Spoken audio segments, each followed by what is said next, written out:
Well, Carol Burnett really brought this character to life on screen. How did you take any cues from the way she portrayed the role, or did you just decide to just? You know, look, she's one of my all-time favorite comedic actresses, and you know, to watch her, what I always love about her is that she's so real. At the same time, she's completely broad, and like the characters are always so bigger than life.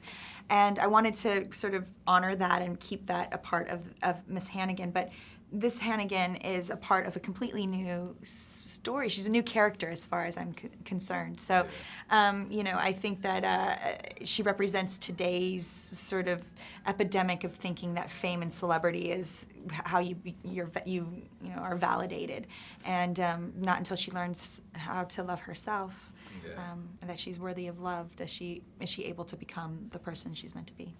What's the trick to being a character that's supposed to be super mean but to still be likable? Like what's the balance there as an actor to be able to pull that off? Well, I think that all human beings deserve some sort of compassion, even the horrible ones.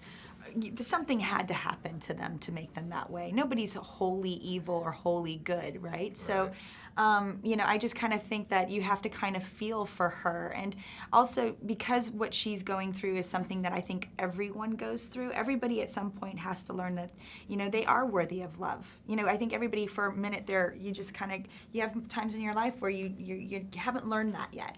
Yeah. And so I think that people see that in her, and I think that they relate to it, and then they can have a little compassion for her and for themselves. So.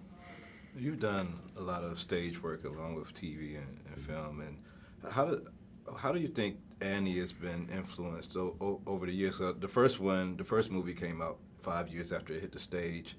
This time it's been 7 Tony Awards and everything. Do you think the stage plays have kind of affected this rendition a little bit more than the first one? I don't know that I don't know about affecting. I mean it's a classic musical. I think it was revived a couple of years ago. I think it was up when we were shooting the movie. Yeah. So there's a reason that it keeps coming back. It's a great musical. It's a great musical to take your kids to. It has a great message. You know, having said that, our movie is, I think, is faithful to the story, but it's contemporized. And you know, we talk about it. It's for a new generation of kids. It's for a new generation of people who might not have seen that. A generation of kids who wouldn't necessarily see themselves in those old productions, be it the movies or the play. I recently saw the play, and I still didn't see anybody of color up there. So I think it's an important thing for kids to be able to go to the movies and see themselves, and I think this movie definitely does that. You're watching BLACKTREE on TV, only on Soul of the South.